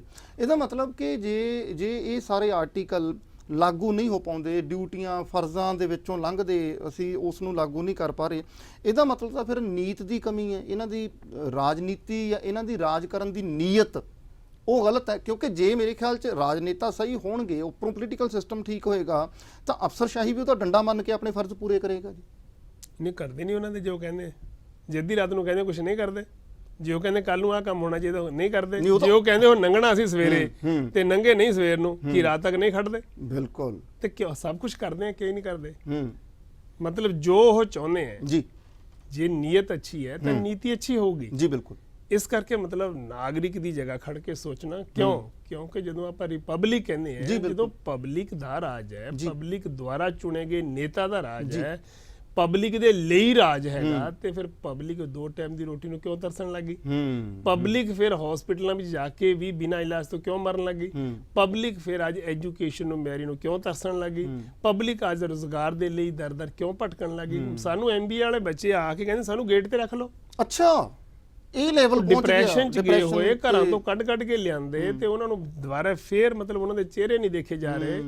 ਉਹ ਕਹਿੰਦੇ ਅਸੀਂ ਕਰੀਏ ਕੀ, ਸਾਨੂੰ ਮਤਲਬ ਜਗ੍ਹਾ ਹੀ ਨਹੀਂ ਕਿਤੇ ਮਿਲਦੀ, ਪੈਸਾ ਇੰਨਾ ਹੁਣ ਅਸੀਂ ਪਹਿਲਾਂ ਪੜ੍ਹਾਈ ਤੇ ਲਾ ਦਿੱਤਾ, ਤੇ ਹੁਣ ਜੇ ਦੇਸ਼ ਚੋਂ ਨਿਕਲਣਾ ਵੀ ਹੈਗਾ, ਬਾਹਰ ਜਾਣਾ ਵੀ ਹੈਗਾ, ਉਹਦੇ ਲਈ ਫਿਰ ਪੈਸਾ ਲੱਗਣਾ, ਫਿਰ ਪੈਸਾ ਲੱਗਣਾ। ਮਤਲਬ ਹਾਲਾਤ ਇਹ ਜਿਹੜਾ ਮਤਲਬ ਸਾਡਾ ਲੋਕਤੰਤਰ ਹੈ, ਇਹਦੇ ਵਿੱਚ ਲੋਕ ਬੁਰੀ ਤਰ੍ਹਾਂ ਜੇਕਰ ਨਜ਼ਰਅੰਦਾਜ਼ ਹੋ ਰਹੇ ਹਨ ਤੇ ਫਿਰ ਇਹ ਡਿਪਰੈਸ਼ਨ ਰੇਟ ਜਿਹੜਾ ਇਸ ਕਰਕੇ ਹੋਰ ਵੱਧ ਰਿਹਾ। ਕਿੰਨਾ ਕੁ ਵੱਧ ਰਿਹਾ ਹੈ ਸਾਡੇ ਸਾਹਮਣੇ ਨਹੀਂ ਆ ਰਿਹਾ, ਇਹ ਤਾਂ ਸਰਵੇ ਨਹੀਂ ਹੋ ਰਿਹਾ। ਇਹ ਬਹੁਤ ਵੱਡੀ ਗਿਣਤੀ ਹੈ ਕਿ ਜਿਹੜੇ ਚਲੇ ਗਏ ਆ ਉਹਨਾਂ ਨੂੰ ਕੱਢਣ ਦੇ ਲਈ ਇਨਫਰਾਸਟ੍ਰਕਚਰ ਕੀ ਹੈ, ਸਵਾਲ ਹੀ ਨਹੀਂ ਖੜਾ ਹੋ ਰਿਹਾ। ਅੱਜ ਜੋ ਵੀ ਹਾਲਾਤ ਬਣੇ ਹੋਏ ਹੈ ਤੇ ਉਸ ਦੇ ਵਿੱਚ ਕੀ ਦੇਸ਼ ਦੇ ਵਿੱਚ ਕਿੰਨੇ ਬਜ਼ੁਰਗਾਂ ਸਾਡੇ ਐਸੇ ਕੋਈ ਗੱਲ ਹੋ ਰਹੀ ਹੈ ਵੀ ਸਰਵੇ ਕਰਵਾਉਣਾ ਚਾਹੀਦਾ, ਕੋਈ ਗੱਲ ਹੋ ਰਹੀ ਹੈ? ਤੇ ਕਿੰਨੇ ਮਤਲਬ ਜਿਹੜੇ ਬੰਦੇ ਐ ਨਹੀਂ ਸਰਵੇ ਤਾਂ ਹੋ ਰਿਹਾ ਜੀ ਵੀ ਕੌਣ ਜਿੱਤੂਗਾ ਕੌਣ ਹਾਰੂਗਾ, ਕੌਣ ਕੀ ਕਿੱਧਰੋਂ ਛੱਡ ਕੇ ਤੇ ਉਧਰ ਜਾ ਵੜਿਆ ਤੇ ਕਿਹੜਾ ਕਿੱਧਰੋਂ ਛੱਡ ਕੇ ਕਿੱਧਰ ਜਾ ਵੜਿਆ। ਮਸਲਾ ਤੇ ਸਾਨੂੰ ਸਮਝਣ ਦੀ ਲੋੜ ਹੈਗੀ ਹੈ ਕਿ ਅਸੀਂ ਮਤਲਬ ਆਪਣੇ ਅੰਦਰਲੀ ਆਵਾਜ਼ ਨੂੰ ਸੁਣੀਏ ਤੇ ਅਸੀਂ ਫਿਰ ਸਵਾਲ ਕਰੀਏ ਕਿ ਸਾਨੂੰ ਜਿਹੜਾ ਪਿਛਲੇ ਸਮੇਂ ਦੇ ਵਿੱਚ ਇਹ ਸਾਡੀ ਜਿਹੜੀਆਂ ਲੋੜਾਂ ਸੀ, ਸਾਡੀ ਹੈਲਥ ਨਾਲ ਸੰਬੰਧਿਤ, ਸਾਡੇ ਰੋਜ਼ਗਾਰ ਨਾਲ ਸੰਬੰਧਿਤ, ਸਾਡੇ ਐਜੂਕੇਸ਼ਨ ਨਾਲ ਸੰਬੰਧਿਤ, ਵੀ ਇਹ ਲੋੜਾਂ ਸਾਡੀਆਂ ਜਿਹੜੀਆਂ ਸੀ ਅੱਜ ਤੱਕ ਪੂਰੀਆਂ ਕਿਉਂ ਨਹੀਂ ਹੋਈਆਂ। ਦੂਜੇ ਪਾਸੇ ਇੰਨਾ ਜ਼ਿਆਦਾ ਜਿਹੜਾ ਇਹ ਬੈਲੈਂਸ ਖਰਾਬ ਹੋ ਗਿਆ। ਇੱਕ ਪਾਸੇ ਪਾਰਟੀ ਕਰਨ ਦੇ ਉੱਤੇ ਸਹੁੰ ਚੁੱਕਣ ਤੇ ਇੰਨਾ ਪੈਸਾ ਲੱਗ ਸਕਦਾ ਹੈ ਤੇ ਇੱਕ ਪਾਸੇ ਜਦੋਂ ਇਹ ਗੱਲਾਂ ਹੁੰਦੀਆਂ ਉਸ ਵੇਲੇ ਸੰਵਿਧਾਨ ਯਾਦ ਨਹੀਂ ਆਉਂਦਾ, ਤੇ ਦੂਜੇ ਪਾਸੇ ਜਦੋਂ ਨਾਗਰਿਕ ਗੱਲ ਕਰੇ ਤੇ ਉਸ ਵੇਲੇ ਮਤਲਬ ਸੰਵਿਧਾਨ ਵੀ ਯਾਦ ਆ ਜਾਂਦਾ ਹੈ ਤੇ ਉਸ ਵੇਲੇ ਉਹਨਾਂ ਦੇ ਉੱਤੇ ਬੜੇ ਤਸ਼ੱਦਦ ਵੀ ਕੀਤੇ। ਭਾਈ ਸਾਹਿਬ ਅੱਜ ਦੀ ਇਸ ਲੜੀ ਨੂੰ, ਇਸ ਕੜੀ ਨੂੰ ਮਾਫੀ ਚ ਸਹਿਤ ਇੱਥੇ ਰੋਕਣਾ ਚਾਹਾਂਗਾ। ਭਰ ਪਿਆਰੇ ਦਰਸ਼ਕੋ, ਭਾਈ ਸ਼ਮਸ਼ੇਰ ਸਿੰਘ ਜੀ ਹੋਰਾਂ ਤੋਂ ਇਜਾਜ਼ਤ ਆਗਿਆ ਲੈਣ ਤੋਂ ਪਹਿਲਾਂ ਤੁਹਾਡੇ ਲਈ ਇੱਕ ਜ਼ਰੂਰੀ ਬੇਨਤੀ ਕਰ ਰਿਹਾ ਮੈਂ। ਬੇਨਤੀ ਇਹ ਕਿ ਤੁਸੀਂ ਜ਼ਰੂਰ ਸਿੱਧੇ ਤੌਰ ਦੇ ਉੱਤੇ ਪ੍ਰਭ ਆਸਰਾ ਦੀ ਵੈਬਸਾਈਟ ਦੇ ਉੱਤੇ ਜਾਇਓ, ਇਹਨਾਂ ਦੇ ਫੇਸਬੁੱਕ ਪੇਜ ਦੇ ਉੱਤੇ ਜਾਇਓ। ਪ੍ਰਭ ਆਸਰਾ ਦੇ ਮੋਬਾਈਲ ਫੋਨ ਨੰਬਰ ਜਿਹੜੇ ਨੇ, ਲੈਂਡਲਾਈਨ ਨੰਬਰ, ਉਹ ਤੁਹਾਨੂੰ ਮਿਲਣਗੇ। ਔਰ ਜਿਹੜੀਆਂ ਗੱਲਾਂ ਅਸੀਂ ਕਰ ਰਹੇ ਹਾਂ ਇਹ ਗੱਲਾਂ ਅਸੀਂ ਐਵੇਂ ਨਹੀਂ ਕਰ ਰਹੇ। ਇਹਨਾਂ ਗੱਲਾਂ ਦੀ ਸਾਰਥਕਤਾ ਉਦੋਂ ਸਮਝ ਆਉਣੀ ਹੈ ਜਦੋਂ ਜ਼ਮੀਨੀ ਹਕੀਕਤਾਂ ਤੁਸੀਂ ਦੇਖੋਗੇ ਕਿ ਇਹ ਗੱਲਾਂ ਸੱਚ ਨੇ ਜਾਂ ਅਸੀਂ ਐਵੇਂ ਕੋਈ ਗੱਲ ਕਰ ਰਹੇ ਹਾਂ। ਸੋ ਮੈਂ ਤੁਹਾਨੂੰ ਇਹ ਬੇਨਤੀ ਕਰਦਾ ਕਿ ਜ਼ਰੂਰ ਸੰਸਥਾ ਬਾਰੇ ਪ੍ਰੋਪਰ ਸਾਰੀ ਜਾਣਕਾਰੀ ਲੈ ਕੇ ਸੰਸਥਾ ਦੇ ਕਾਰਜਾਂ ਦੇ ਉੱਤੇ ਜ਼ਰੂਰ ਨਜ਼ਰ ਮਾਰਿਓ, ਫਿਰ ਸਾਡਾ ਸਵਾਲ ਕਰਨਾ ਵੀ ਵਾਜਬ ਹੋਏਗਾ ਲੋਕਤੰਤਰਿਕ ਢਾਂਚੇ ਨੂੰ ਔਰ ਲੋਕਤੰਤਰ ਦੇ ਚੁਣੇ ਹੋਏ ਨੁਮਾਇੰਦਿਆਂ ਨੂੰ। ਇਸੇ ਲੜੀ ਨੂੰ, ਇਸੇ ਕੜੀ ਨੂੰ ਅੱਗੇ ਤੁਹਾਡੇ ਨਾਲ ਜੋੜੀ ਰੱਖਾਂਗੇ। ਫਿਲਹਾਲ ਅੱਜ ਤੁਹਾਡੇ ਤੋਂ ਇਜਾਜ਼ਤ ਲੈਣ ਦਾ ਵਕਤ ਆ ਗਿਆ, ਵੇਲਾ ਆ ਗਿਆ, ਦਿਓ ਆ ਗਿਆ। ਸਤਿ ਸ੍ਰੀ ਅਕਾਲ।